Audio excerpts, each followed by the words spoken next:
selamat bergabung di podcast ke-37 Indo Kiwi Talks. Apa kabar semuanya?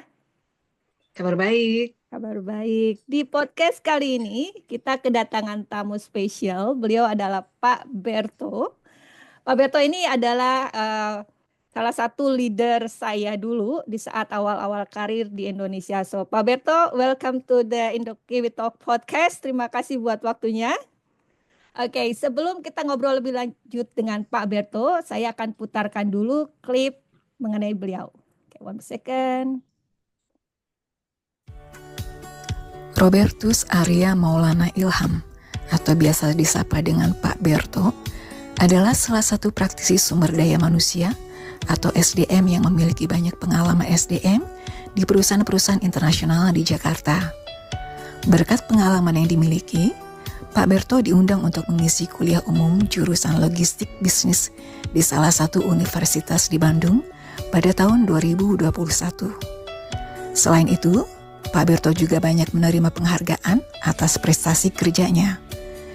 Di sela-sela kesibukan beliau, Pak Berto dan keluarga senang traveling, menjelajah tempat-tempat baru untuk mempererat kebersamaan dan menyegarkan pikiran. Selain itu, beliau juga gemar bersepeda. Yuk kita simak obrolannya di podcast Indo Kiwi Talks.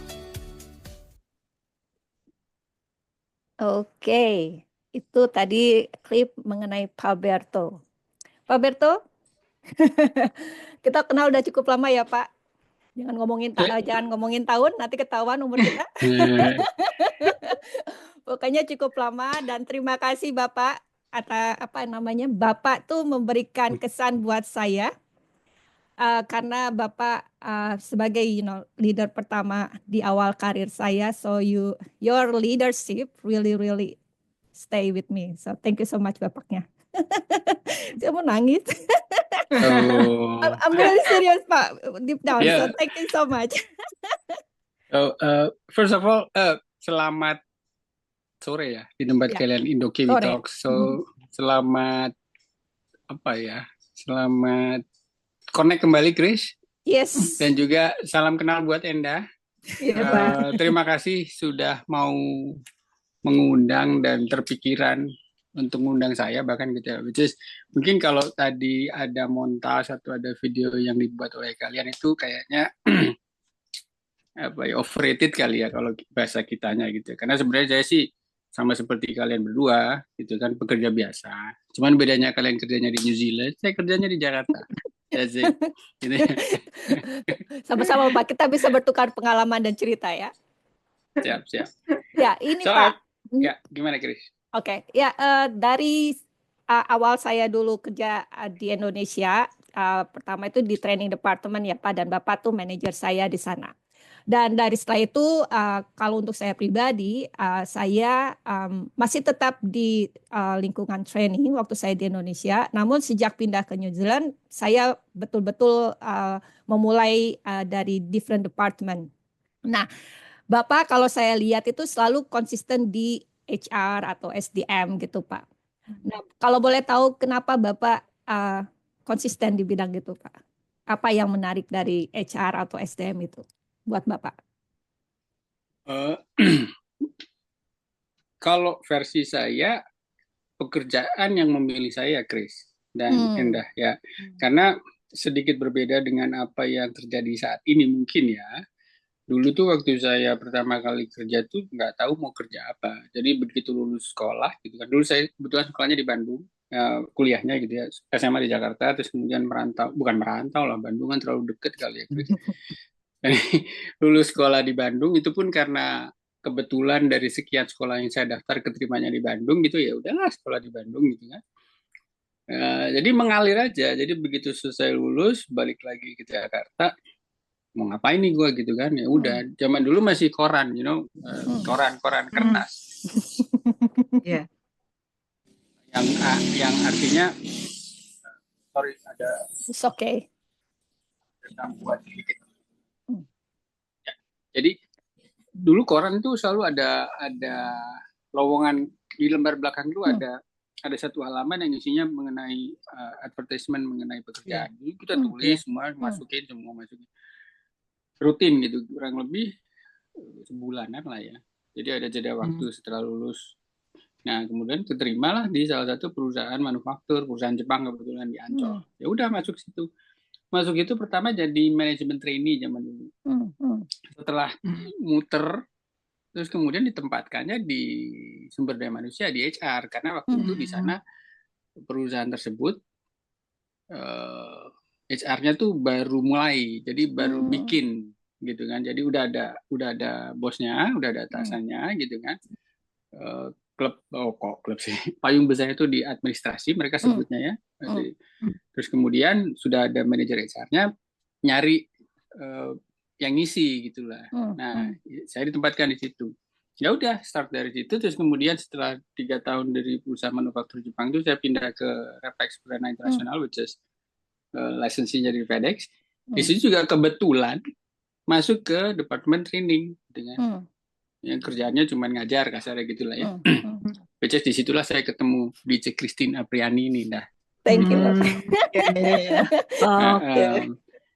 Ya, setelah di perjalanan saya kemudian lagi-lagi milih waktu saya masih di Repex ya, namanya Chris ya. Nggak apa-apa disebut ya. Nggak apa-apa. Nah, itu terus kemudian saya lucunya lagi waktu itu yang CEO-nya nanya ke saya, "Ber, kamu mau nggak kerja beneran?" Saya ditanya gitu, nah jadi saya lagi ada acara gitu kan, habis meeting kita lagi makan-makan, the big bosses datang duduk depan saya, "Ber, kamu mau nggak kerja beneran?" Saya kaget kan, "Pak, saya kan kerja di sini." "Ya kamu kan cuma kerja main-main doang di training department." Saya sempat agak down karena dibilang, "Wah, berarti gue cuma dianggap main-main nih," gitu kan. "Oh, kenapa Pak?" "Ini ada lowongan di Bandung jadi kepala cabang. Kalau kamu mau pindah aja ke sana." "Oh siapa?" gitu kan. Ini namanya big boss kan waktu itu kan. Ya, you know lah Chris ya, maksudnya gimana Pak Arsyad waktu itu. Ya udah singkat cerita saya pindahlah ke Bandung, keluar dari SDM atau HR atau training itu jadi kepala cabang. Which harus ngelola station operation, finance, bla bla bla segala macam. Perjalanan cerita, singkat cerita dari FedEx saya balik lagi ke Jakarta. Itu di Bandung ya. Saya balik lagi ke Jakarta, pekerjaan lagi yang milih saya. Maksudnya saya masuk ke farmasi kebetulan jadi HR lagi gitu. Singkat cerita farmasi 3 tahun, balik lagi ke logistik, ke DHL waktu itu, DHL supply chain waktu itu. Nah, kebetulan di sana pekerjaannya tidak lagi berhubungan dengan SDM sama HR, saya jadi account manager gitu kan. Nah, setelah dari situ kemudian akhirnya saya bukan menetap, lebih banyak di HR sampai dengan detik ini. Jadi in short, lebih pekerjaan yang milih saya sih, Chris. Yang belum pernah saya dipilih atau yang belum pernah saya ditawarin itu mungkin finance kali. Dari sekian banyak. Sama Pak, aku juga belum dapat finance Pak. Kalaupun disuruh juga mungkin saya nyerah kalian dah. Kan? Karena finance is not my forte. Aminya saya mungkin terlalu lemah kalau harus. Saya senang lihat uangnya aja Pak. Saya senang lihat uang, tapi nggak mau ngitung uang. Ya itu. Gitu guys. Oke. Terus Pak, dari pengalaman Bapak nih ya, banyakkan di HR, dari beberapa industri itu sama nggak sih Pak? Atau kalau misalnya ada sama, persamaannya apa? Kalau bedanya di mana? Kalau sama itu ilmunya sama, maksudnya secara garis lurus, secara kitabnya, secara bukunya, secara acuannya itu pasti sama. Kalau kita bicara mengenai human resources ya, blueprintnya pasti sama. Yang membedakan adalah organisasinya. Jadi visi misinya gitu ya Pak ya. Yes. Jadi ada satu strukturnya. Semuanya mungkin ya Anda ya. Karena seberapa penting sumber daya manusia di mata organisasi itu yang membedakan bagaimana mereka memperlakukan HR. Jadi let's say misalkan ada perusahaan A yang penting pokoknya gue bisa nyetak duit misalkan gitu ya. Mereka akan memberikan fokus tinggi kepada hal-hal yang lebih mendorong terhadap pertumbuhan atau pencetakan laba dan sebagainya. Nah, tidak terlalu penting HR misalkan gitu ya. Nah, itu pasti akan mewarnai bagaimana mereka memperlakukan HR di organisasi. Begitu juga dengan sebaliknya. Jadi singkatnya sih beragam dan nggak ada yang salah dan nggak ada yang benar. Artinya saya nggak bisa bilang bahwa si perusahaannya Christine lah, FedEx itu nomor satu HR-nya dibandingkan let's say ekstrimnya di HL gitu kan. Tidak bisa merbandingkan secara langsung apple to apple gitu ya, karena memang Beda mungkin fokus, fokusnya beda. mereka berbeda. Kenapa? Ya, kenapa kemudian si Ya. FedEx itu memperlakukan manusianya sedemikian rupa, dan kenapa juga di HL memperlakukan manusianya sedemikian rupa itu apa namanya, filosofinya berbeda gitu. Jadi itulah kenapa kemudian saya loncat sedikit, saya tidak terlalu in favor kalau kemudian ada best place to work itu, karena kan ada yang award Ya, gitu ya. Iya, Pak, betul. Secara statistik oke lah gitu, tapi kemudian menurut saya pribadi mungkin saya bisa termasuk orang yang apa ya, yang tidak antipati tetapi mempertanyakan terus kenapa gitu loh. Kalau kemudian perusahaan XYZ itu best place to work atau best HR or whatever gitu kan, apakah kemudian dia atau mereka itu di atas semua yang lain? Belum tentu. Atau hanya sebagai gimmick untuk kemudian meningkatkan brand awareness kan gitu. Correct, ya. Nah, jadi korelasi langsungnya terhadap orang yang belum kerja dan kemudian melihat hal itu tuh agak vague buat saya, agak kabur, karena begitu kamu udah masuk di dunia kerja, kamu akan tahu bahwa sebenarnya tidak seluruhnya itu adalah indah kan gitu ya, walaupun namamu indah gitu ya. Benar Pak, benar. Nah, tadi kan Bapak bilang ada awareness buat perusahaan agar menarik para employee, calon employee lah buat gabung. Nah, sekarang nih kalau kita udah jadi employee, kita pun juga harus bikin brand awareness dong, as a, you know personal branding buat kita bisa progress internally. Menurut Bapak gimana Pak? Personal branding perlu nggak? Atau perlu nggak perlu, Chris dan Endah? Karena gini, orang kerja motivasinya ada 2.500 macam, right? Mungkin 90% bilang saya kerja karena saya mau mendapatkan penghasilan, gitu kan. Jadi kalau ditanya lagi setelah kamu dapat penghasilan atau bergaji, kamu apa? Oh, saya mau naik gaji tiap tahun. Oke. Setelah kamu naik gaji tiap tahun, kamu apa? Itu kan pertanyaan yang tidak ada habisnya, gitu kan. Betul. Di balik itu semua, ada orang yang kemudian bekerja untuk kepuasan pribadi, regardless gue dapat 1.000, 2.000 gitu ya. Jadi maksud saya begini, kalau kamu tipe orang yang kamu punya sesuatu yang harus kamu kejar, personal branding itu mungkin berlaku buat dirimu. Let's say misalkan saya masuk, saya pingin 3 tahun jadi manajer, gitu ya. Saya akan melakukan apapun untuk membuktikan bahwa saya bisa menduduki posisi tersebut dalam 3 tahun, kan begitu. Itu terjemahnya adalah personal branding. Karena kamu harus mengupayakan itu. Jadi versi sederhana saya, personal branding adalah sesuatu yang harus kamu upayakan. Betul. Sehingga kemudian orang melihat itu, gitu loh. Jadi itu harus di-set, harus di apa namanya ya, harus diatur gitu. Nah, itulah personal branding. Tapi kalau kemudian di sisi lain saya kerja karena memang saya ya for the sake of gue habis kuliah ngapain lagi kan gitu ya, ya kerjalah gitu loh. Dan saya tidak ada kesulitan ekstrim ya dengan masalah finansial. Jadi katakanlah saya cuma gaji 500.000 pun saya oke gitu. Tapi at least saya ada sesuatu yang saya bisa kerjakan. Dia tidak mengejar sesuatu, mungkin dia personal branding I am what I am gitu loh. Ngerti nggak maksud saya? Jadi saya nggak ngejar saya harus jadi manajer gitu loh. Karena toh buat saya ya yang penting gue ada kegiatan gitu dari pagi sampai sore. Ya, yang kalau misalnya nih Pak, ya tadi memang kan dibilang bahwa banyak orang pasti ya punya banyak alasan kenapa dia bekerja. Kayak tadi kalau mungkin hanya untuk mengisi waktu, pasti objektifnya pun akan berbeda atau goalnya pun akan berbeda ya Pak.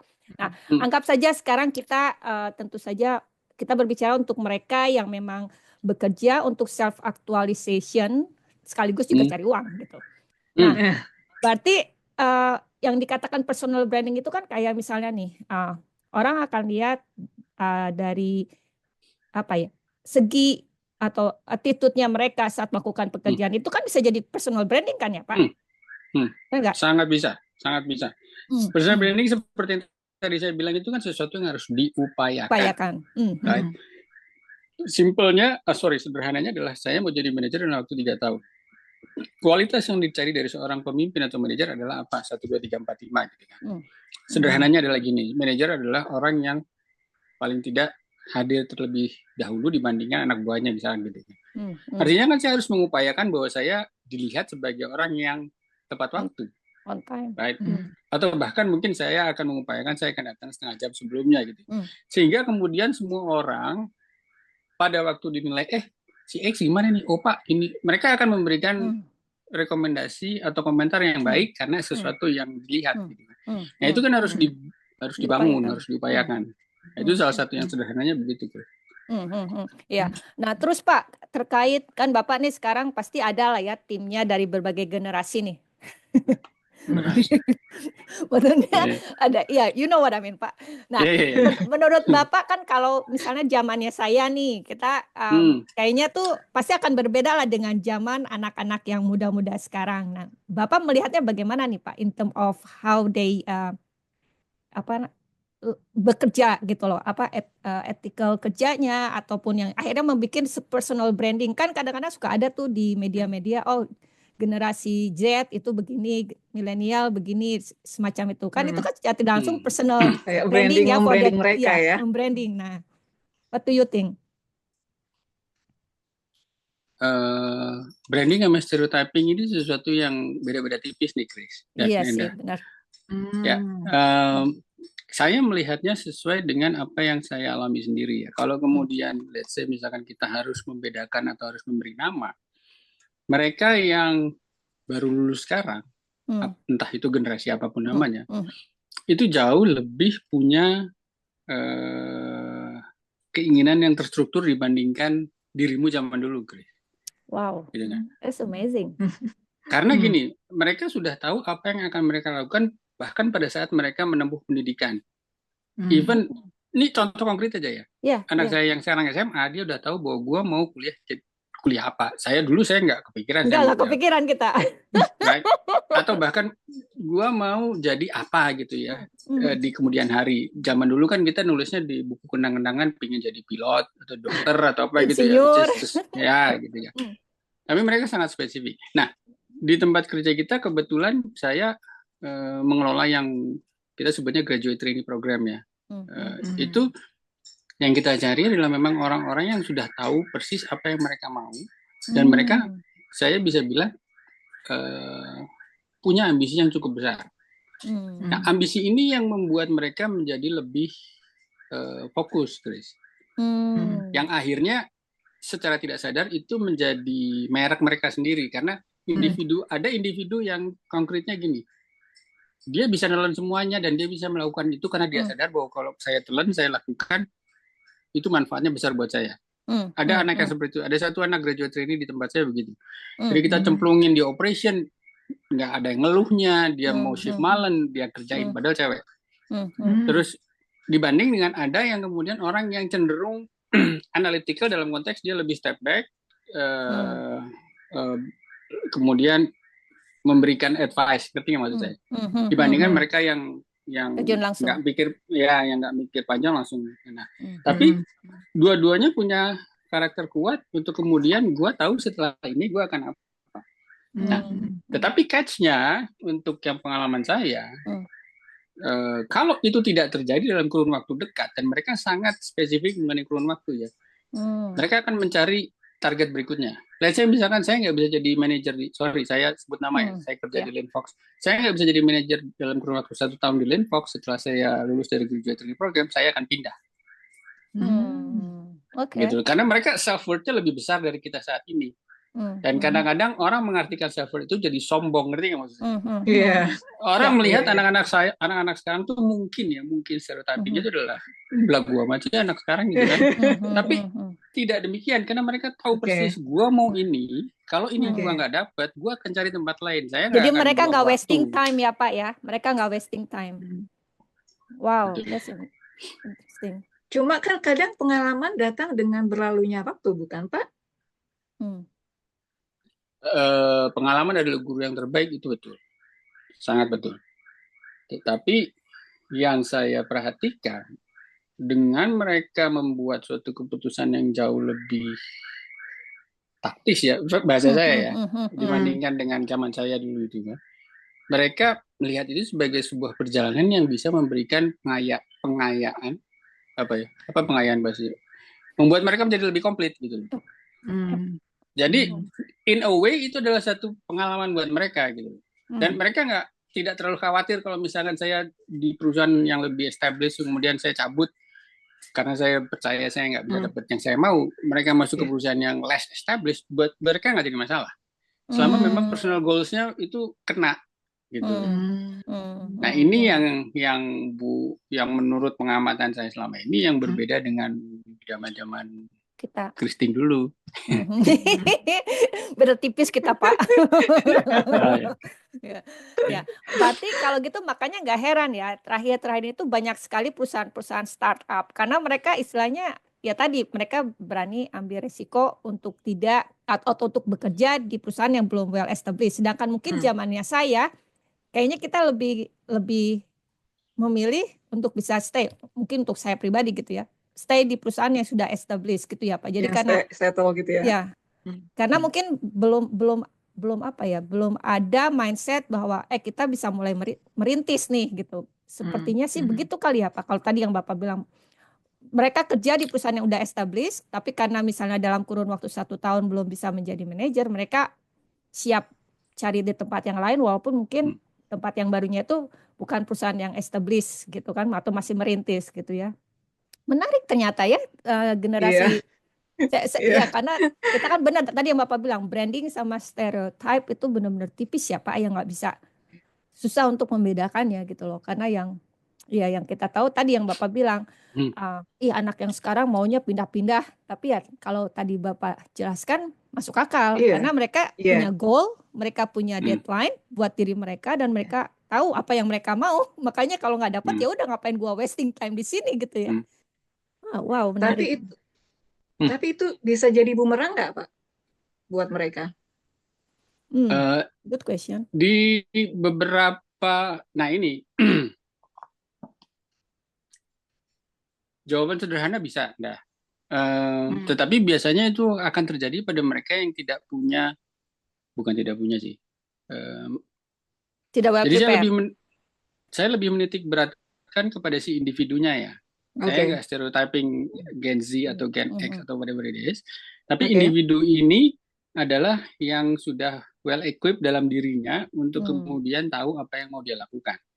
Nah, kalau kemudian dia setengah well equipped gitu ya kan, ini akan mengakibatkan seperti yang tadi kamu bilang bisa jadi bisa jadi sesuatu yang mengganggu tanda kutip gitu ya.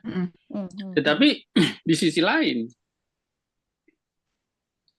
resilience-nya ini juga berbeda dengan zamannya kita. Saya koreksi ya, Grace. Karena kan kamu bilang kita hampir mirip. Iya, boleh deh, kita terima. Ini, resilience kita dulu tidak sebegitu besar karena apa? Saya melihatnya gimana ya? Ada beberapa hal kita yang artificial dalam konteks ini.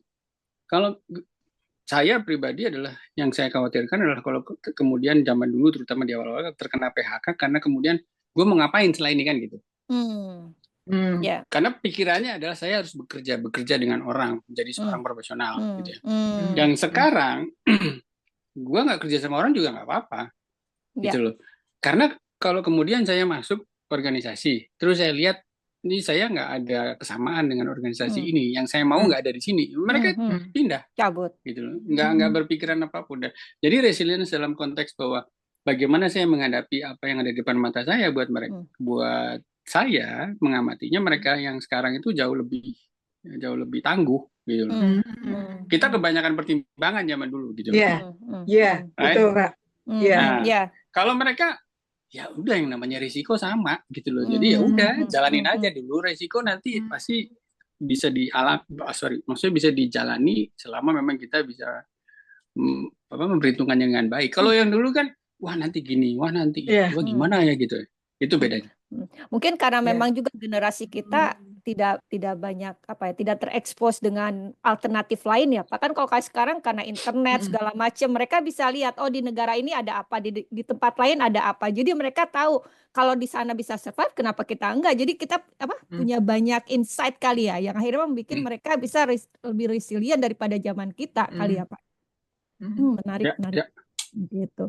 Bapaknya, aduh, pengen banget nih ngobrol, nggak berasa nih hampir 30 menit. Nanti ngobrol lagi ya Pak ya. Boleh. So, benar. Terima kasih Bapak karena obrolan Bapak saya jadi memiliki persepsi yang berbeda untuk generasi muda. Jujur Pak, jujur, you open up. Sorry Chris. Kalau kamu bilang generasi muda, sebenarnya kita juga masih muda kan, gitu ya? Iya, lupa. Betul Pak. Nah, jadi agak sedikit koreksi di situ, Chris. Generasi mudanya semuda apa gitu ya maksudnya ya Pak? Iya, karena gini loh, umur tuh kan hanya angka, benar nggak dah? Betul. Ya, kan? Yang membuat kamu muda adalah the way you see the world that makes you seperti apa gitu. Iya, ini ngobrol sama Bapak saya berasa suck back to early 2000 Pak. Berapa 25 tahun lebih muda nih saya. Gak usah sebut angka. Saya lupa ya, salah deh. Anyway, ya Bapak thank you so much buat waktunya pagi-pagi di hari Sabtu sudah menyediakan waktu buat ngobrol di sini. Dan next time mudah-mudahan kita bisa ngobrol lagi ya Pak. Dengan senang hati, Chris dan Linda. Oke, terima kasih banyak Pak. Bapaknya. Sampai ketemu lagi. Bye. Thank you. See you. Bye-bye. Bye.